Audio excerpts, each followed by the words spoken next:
on his story, and his wife, Kobi Karp's wife, sees me on that story. I think we got connected through that.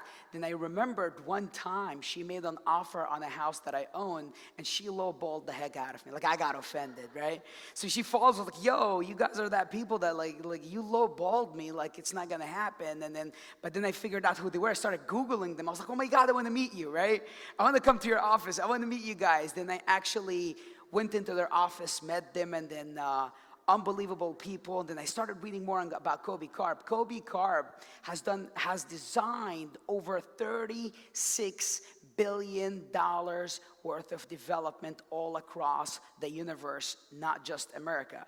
Now, the way I describe Kobi Karp, which is Nancy and Kobi not gonna like me saying this, is they are almost like, I would say, the Drake of the architecture and development world. Welcome to the stage, Kobi Karp! Give him a clap, guys, come on!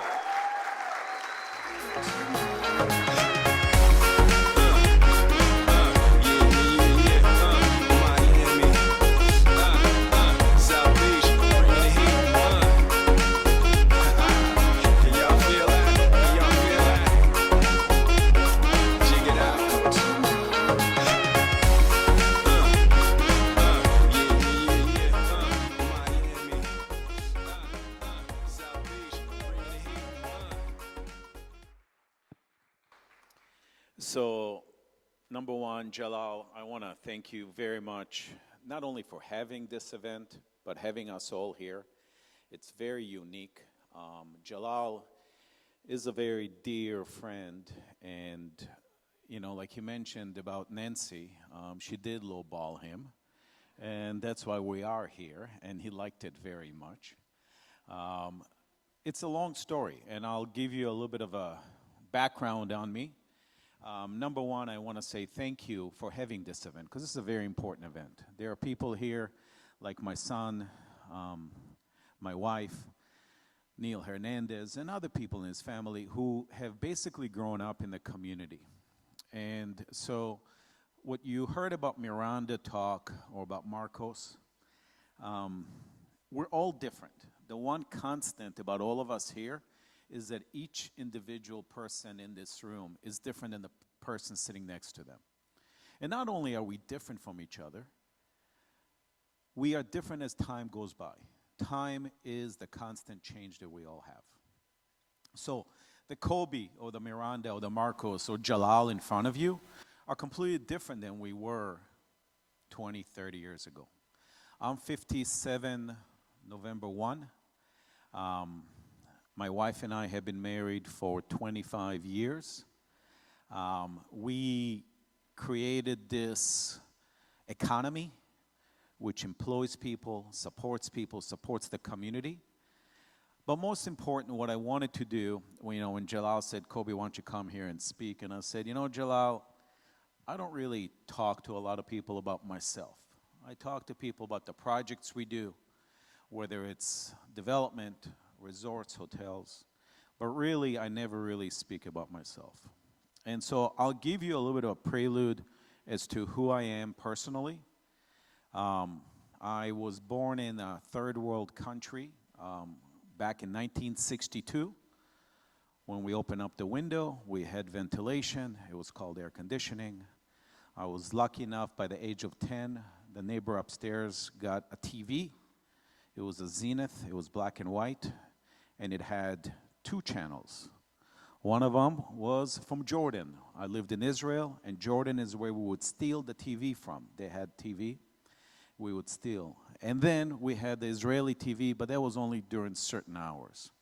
And I tell you this because back then in 1962, where Jalal was born, his family, Jordan, was an enemy. They were a country we fought against. And what I mean by fight, it was a real fight. And Jordan had one of the best armies that there ever existed. It was trained by the British Army. And we were a third world country. And for me, Jordan was a great, great country and civilization. And I'm telling you this, I'm sharing this with you to show you how change is. I was born in a country where we would walk to school. We did not have air conditioning. And we went through trials and tribulations of war. Some people have gone through that. Hopefully many of you will never have to go through that, because you'll find out that that is not a solution for civilization. Most important, sometime about the age of 10, my father decided to move our family to a place called United States of America. And back then we would have these little books that you would open up and you would look on the globe and you'll see, oh, it's over there. And there's little green pictures, because he was moving us to a place called Minneapolis, Minnesota. He went there with my mom in 1972 to visit his sister. He was the youngest of 9 kids. There were 9 kids, he was the youngest. And visited his sister, and she married a Vietnam vet, an American World War II vet. And she said 1972, the economy was very bad in New York. And she said, listen, go visit my daughter, she's more your age. And she married this rich lawyer in a place called Minneapolis, Minnesota. And he went. It was a summer, July. They took him on the boat. They had some drinks at Lord Fletcher's, and my father looks at my mother. Oh, this is a great place, honey. We should come here again. So next year we had a war. My father said, enough with the wars, I'm leaving. Where am I going? I'm going to the last place I saw that was nice, Minneapolis, Minnesota. What he didn't realize is that Minneapolis, Minnesota is not like where he was born, which is Eastern Europe and Poland and Romania, where my mom is from, but it's Scandinavia. I'll give you a picture. When we moved there, it was starting to be winter. We got there on Halloween, 1974. My father says, oh, Kobi, look, there's frost on the window. I go, Daddy, what should I do? He goes, oh, that's on the car. He says, very easy. Go inside the kitchen, get some hot water, and throw it on the glass. It will melt the frost. I said, good idea, Daddy, I'll do so. The water froze when it hit the glass, the windshield. This is Minneapolis, Minnesota. And I'm telling you these stories to understand, because I'm going to speak a little bit. And like Miranda spoke about her life, or Marcos gave you a few examples, I'm going to give you the direction we went to from coming from a third world country and growing up in Minneapolis, Minnesota in the Midwest. And every step along the way is an education. Anything that happened to me in my life was an education to make me somewhat unique and different. Now, I have 2 sons, same mother, hopefully the same father. No, I'm just kidding, honey. 2 sons. Both of them are similar to my wife and I, but they're completely different. Everybody in this room, hopefully if you're healthy, you have all of your parts in the same place. But all of you know that you are on the outside, or the way you behave on a daily basis is different. And that's what makes us special. That's what makes the team. That's what makes the team that Marcos was talking about. None of us who are successful ever do it alone. Nobody does it alone. We do it with the support of our family. We do it with the support of friends. We do it with the support of the people that surround us on a daily basis. When I came to Minneapolis, Minnesota, I spoke no English. So they were trying to teach me English. They gave me a student in my class. I remember her name, Beth Emanuelson. Beth is going to teach you English, Kobi. I said, great. During lunch break, 5 guys come to me and go, oh, because nobody speaks my language, which was Hebrew. We're going to teach you English. 7 most important words in English. Jalal uses them every day. You need to understand that the way the world sets you up is set you up for success, and you need to take that and build upon it 1 brick at a time, 1 day at a time, 1 minute at a time. When I came to Minneapolis, Minnesota, obviously we had nothing. My father opened up a bunch of boutique stores. And the boutique stores were very nice. They sold Faded Glory and jeans, and that was in style back then. Next to us was a club. It was called First Avenue. And my best friend, Troy, played drums, and he needed me to help him set up, and I had a motorcycle, a red Yamaha, and we'd set it up. And there was some player who came, and he was a little guy, shorter than me, and I'm not tall. And he played, and he sang very well, and he rode motorcycles with me. And my best friend, Troy, who's a drummer, he needed to be the warm-up band and then to support his act. And so this is in the 80s in Minneapolis, Minnesota. It gets very cold. And this guy drew a good crowd. And My dad's retail store, which was the boutique, Mutsi Boutique, which was my mom's nickname, was right next door to this First Avenue. If you ever Google First Avenue and you Google Prince, you'll find out that Prince was the warm-up band that we warmed up for, and Prince, it was a close personal friend who came from nothing and built his success upon it.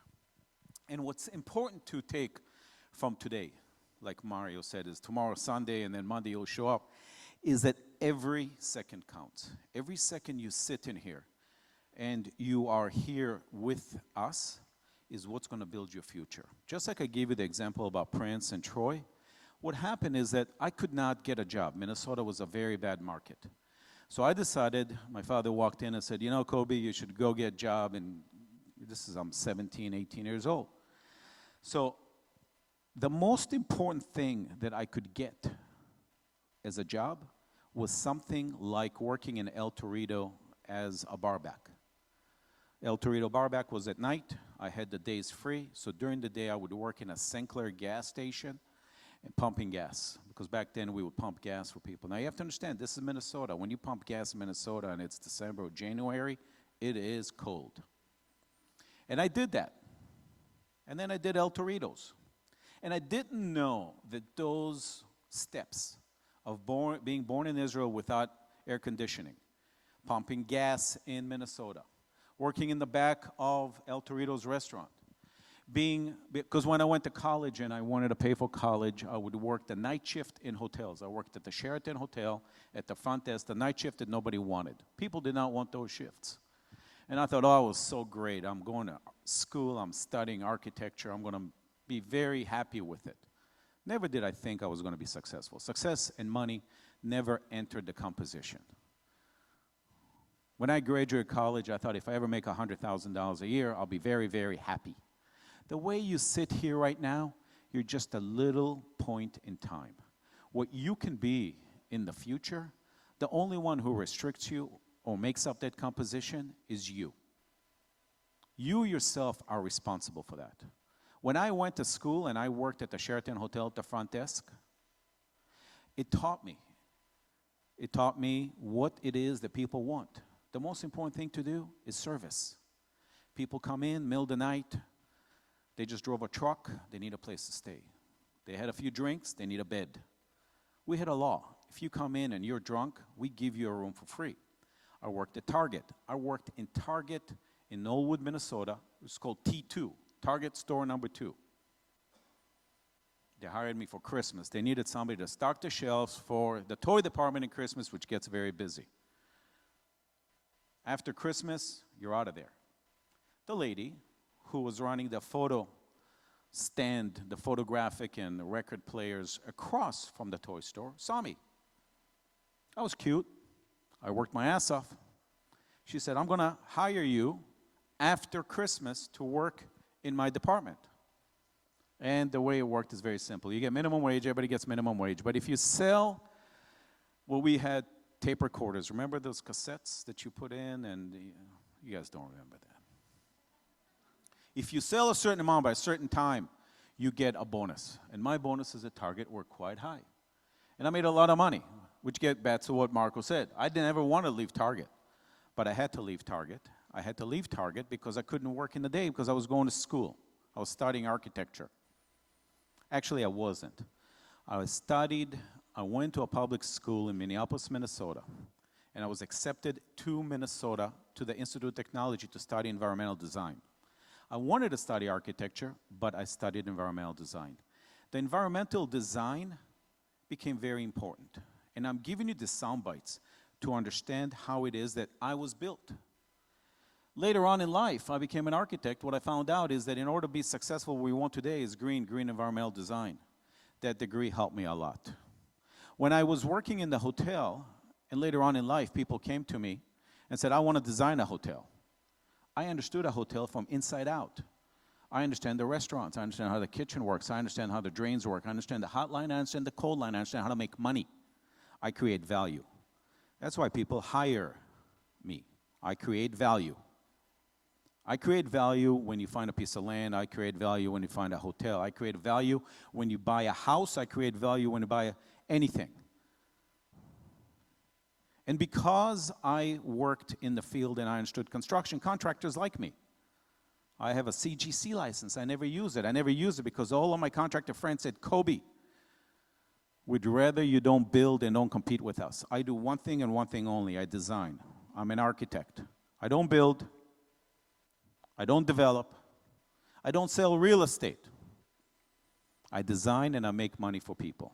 So when one day people show up at my office and they say, hi, how are you? My name is Richard Lafrack or Barry Sternlicht, and we want to do a new concept hotel in Miami Beach called the One Hotel, I can talk to them not about just designing, but how does it run? How does it operate? How do you manage? Where is the front desk? Where's the back of house? Where's the loading? How do you make money? How do you lose money? That's the most important thing. That's why people hire me. When I designed hotels in the Caribbean, I didn't get to the Caribbean just like that. I grew up in Minneapolis, Minnesota, and I went to school. And because I would, like she said, I was the first one to arrive and I was the last one to leave. A professor came in and he said, I'm looking for an architect, and nobody could get a job. I couldn't get a job in an architect's office.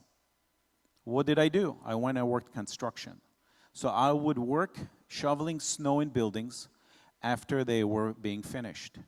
I would dig the ditches. I would lay the railroad ties. That's what I would do. But that taught me and how to become strong. The most important thing is that history is what made me successful into the future.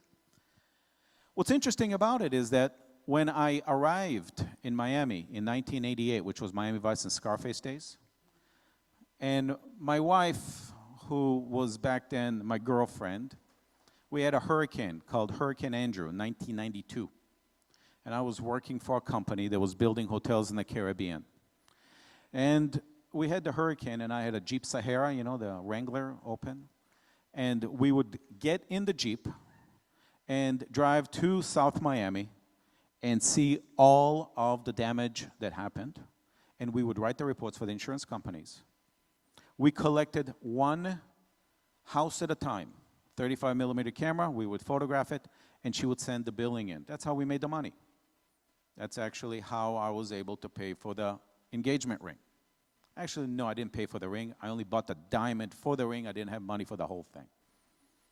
This is what my life is about. My life is about coming from nothing and making something. My life is about making money through helping other people. I help my client. I create value. I have been helping people all of my life. That's all I do.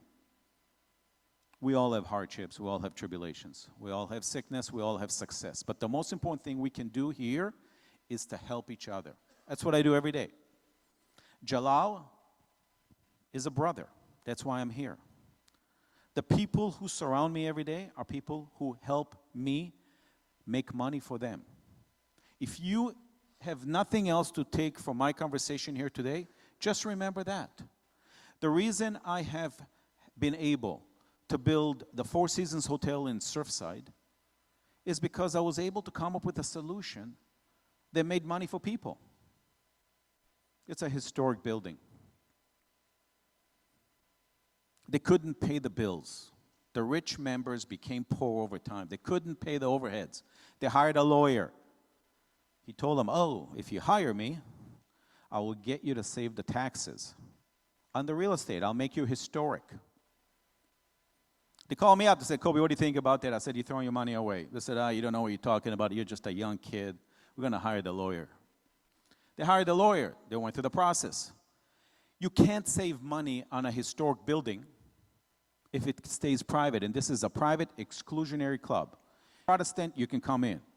If you're black, Catholic, Jewish, mulatto, whatever you are, you're not getting in. So the historic building couldn't benefit for the community, so you couldn't save the taxes. That helped me. It helped me because when I went to present the project to the Historic Preservation Board, and I come there quite a bit, and they say, Kobi, we like you, we like the project, we love the project, we like you, we have a problem. Instead of it being a private white Anglo-Saxon Protestant club, it will be a private club for rich people. Rich blacks, rich Arabs, rich Catholics, but still exclusionary. So I stood up and I turned around and I said, oh, I can help them. What the heck can you help them with? I pulled a Hail Mary. I said, why don't we make it a hotel? I came in with a condominium. I walked out with a condominium and hotel. I got more value. I got more square footage. Instead of 400, I got 600,000 saleable square feet. I created value because I took the historic building and made it part of the hotel, which then took away the liability and exposure on the condominium, on the cost that it costs to maintain it. And you can only understand it if you use your foundation. Whatever your foundation is, if you are a taxi driver, if you are a real estate broker, whatever it is that you do in your life, you need to build upon it. What Mario was saying, Mario mentioned a bunch of names. Those are my clients. When you help people, you're helping yourself. If you want to become ultimately the most successful, help the most people you can. For example, we got the Four Seasons to come in. I didn't get the Four Seasons just out of nowhere. They didn't come in. We don't want to go to Surfside. That's the armpit of Bell Harbor. There's always negativity. Every day there's challenges. My wife grew up in Montreal, Canada. Her family came from Egypt. They speak French. Her cousin was married to a lawyer. I'm showing you how life is helping each other. The lawyer lives in Peterborough, a little town. For 25 years you have somebody helping you, and that lady has a son. That son is the director of development for Four Seasons. Brought him, put him in the Four Seasons in Surfside. Was able to take the historic building and make it open to the public. The ladies in the Historic Preservation Board said, yes, Kobi, we will approve you. Now it's open to the public. Each and every individual here can come in, sit down, have a cafecito, have a lunch, have a breakfast. Not only that, I can sell the condominiums to my friends like billionaires.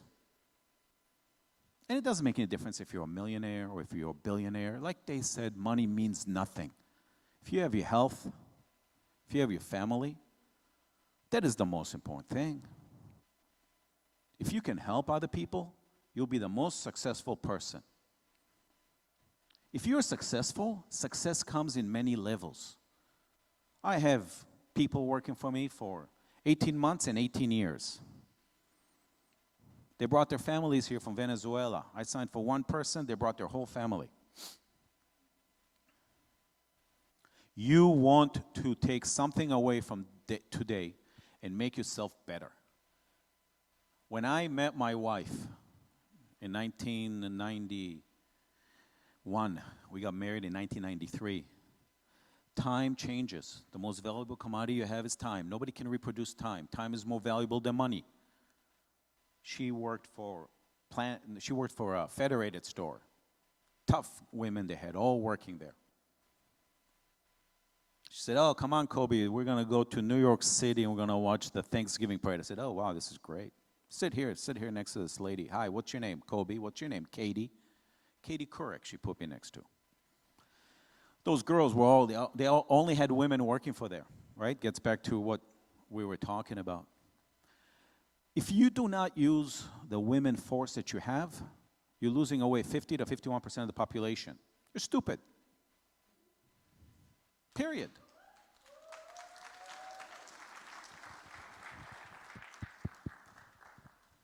If you're not using men, you're not using the stupid force of the population, which works for you. The important thing here is that we have an opportunity each and every day to make ourselves a little bit better. But you can exponentially grow your business and yourself by helping other people. And I'll give you an example. All of my life, I hire people. And some people you hire and they work with you and they are just a draftspeople. But through time, they rise up through the ranks. And if you can make those people become a mini-me, they make you exponentially better. I'll give you an example. When the market crashed, people came to me and said, oh, Kobi, you had a great business. You built all these great condominiums from 95 till 2005. Great job. I said, great. What should I do now? Oh, no. All the architects are basically, they're laying off people. Just go into your office. You have, what, 60, 70 people? Yeah. Go in there and say, thank you very much, ladies and gentlemen. The party is over. Party is never over. Civilization never stops. Humanity never stops. Evolution never stops. You never stop. The hair on your head never stops growing. The hair on your face never stops growing. Wake up. I walked into my office. I said, hi guys, how are you? Somebody just walked into my office and they came to me, 2 professors from Georgia Tech. They were born and raised in Lebanon. They had daughters going to school in Georgia Tech. I said, Kobi, you were born in Israel. We know that that's your problem. That's not our problem. Let's go. Where are we going? Let's go and work in Abu Dhabi. I said, why do you guys want me to go to Abu Dhabi? They said, Abu Dhabi is very nice. We have a lot of money there for you. You'll make a lot of jobs. I said, really? Yes. Thank you, but no thank you. I'm very busy here in Miami. I'm very happy. I have a wife, kids. I'm not going anywhere. They were right. I was wrong. 12 months later, the market went to shit in a handbasket. People walking out of Lehman Brothers with boxes. People making millions and millions. They were my financiers. They were my bankers. They were wrong. People are wrong. People who give you advice and information every day are wrong. It's up to you to funnel it out. It's up to you to make yourself better. The only way it can happen is the following. I listened to those guys. I called them back. I said, does the offer still stand? They said, yes. I said, good, let's go to Dubai. They said, you're not going to Dubai. We said you're going to Abu Dhabi. It's an hour away. But we have plenty of architects in Dubai. We need somebody in Abu Dhabi. I didn't know that that's an opportunity. Abu Dhabi is where the money is. They said, come, we'll give you a job. I said, okay. Now you have to understand, for me to land in Abu Dhabi is a completely different as Israeli born. On my American passport, it still says I was born in Israel. And you land in the middle of the night because back then there were no direct flights. You fly to Europe, then you fly there. You fly for 24 hours. I made those flights for 500 times. I left my wife and kids and family alone here in Miami while we had 30 people on the ground in Abu Dhabi. In 3 offices because traffic is horrendous there. You cannot get around. When there's Ramadan, you don't go out. You don't drink alcohol. Women, there's no women working. So if you take that thought process and you grew up with nothing and you came from nothing, you are stronger than the majority of the population. Anybody who ever made millions and billions came from nothing. If you were born with a gold spoon in your mouth, your likelihood of success is less than anybody who was born on the streets. I remember the name of the guy who sold me my watermelon on the street in Israel. I remember the name of the girl who taught me English in Minneapolis, Minnesota. I remember the girl who gave me the job in T2 working in the photographic and records department. You have to understand that what you have to wake up on Monday is what Miranda told you, what Marcos told you, what Jalal is telling you. It's up to you to make it happen based on your case history and where you came from. That's what makes you special. And if you take that, that's what makes you special. I'm an architect. Architects are a dime a dozen. Brokers are a dime a dozen. Actually, they're less. Architects don't make money. I went to architecture school. They said, no, don't study architecture. Study law. Become a broker. I liked architecture. It felt good. It smelled good.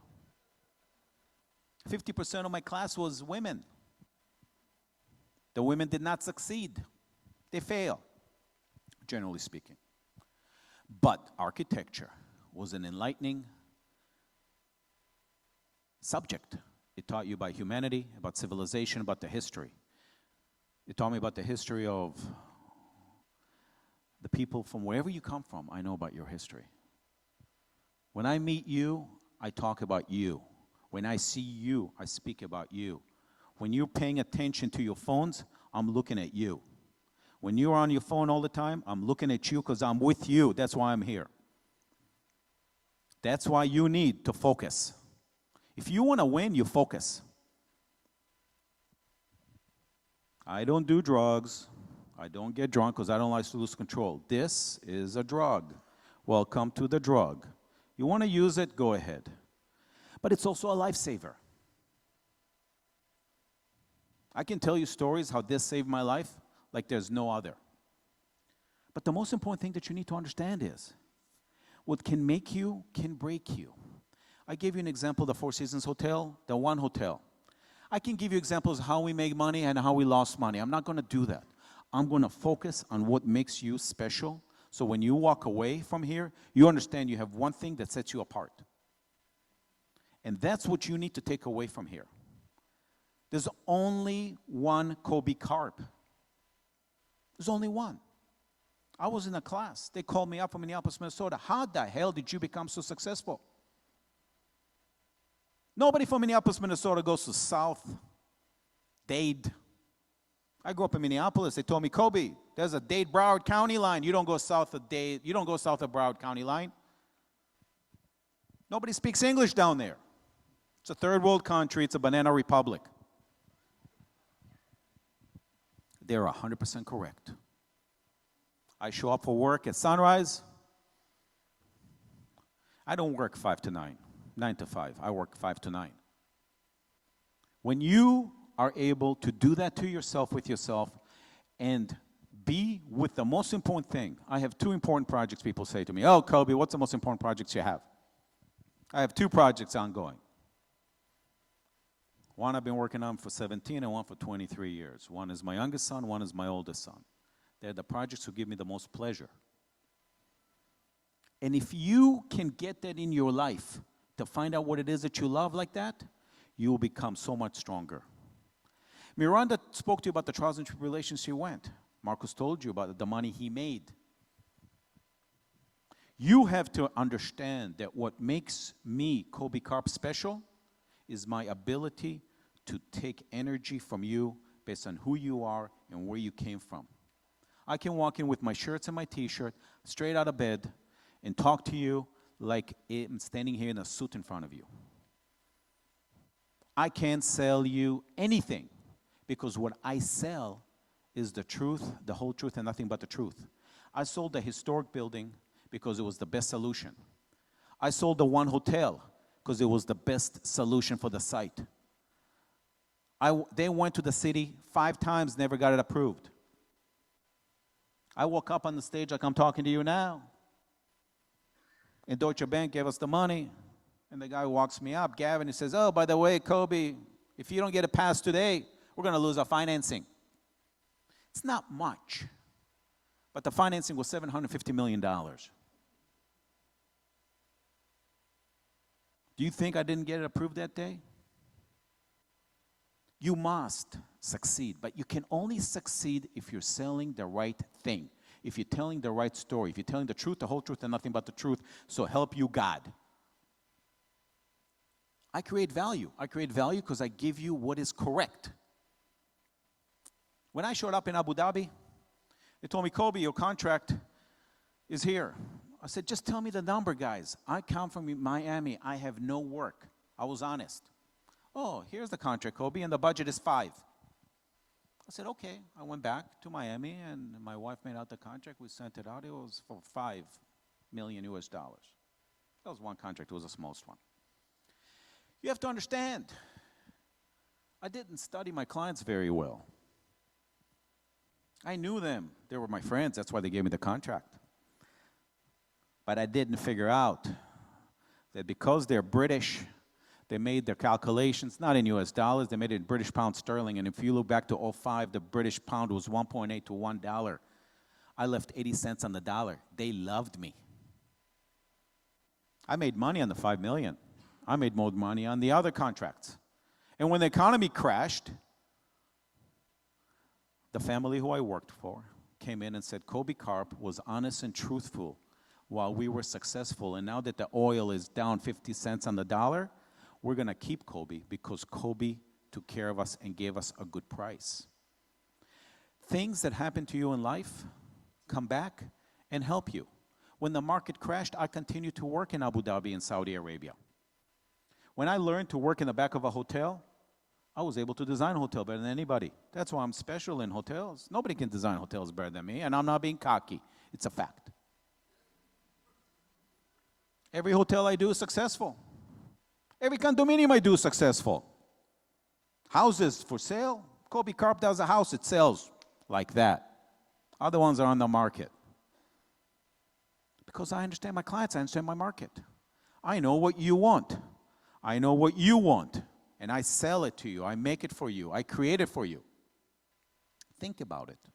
If you can create that, think of the value you can create. That's why people hire you. They'll fly around the world. They'll come from Venezuela. They'll come from Colombia.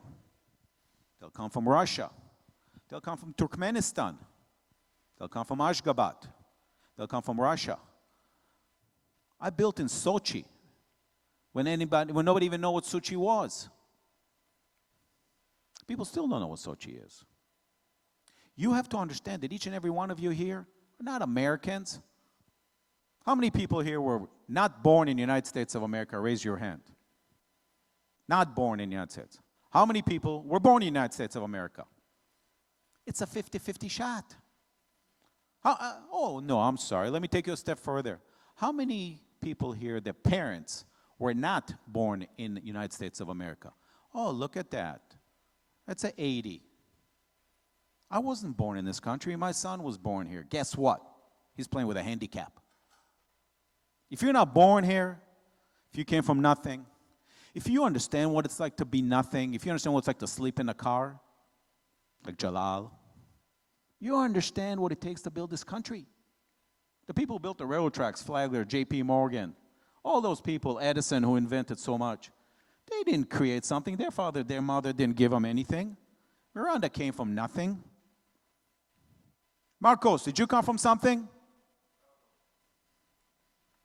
He's still nothing in his opinion. He is still nothing. You ask him. He's got his family. He's got his God. Like he said, he's got his kids. He's got a couple of shekels in his pocket. At the end of the day, the reason I'm standing here and talking to you, not about how much money you make or how much money I made. I don't want to be the richest man in the cemetery.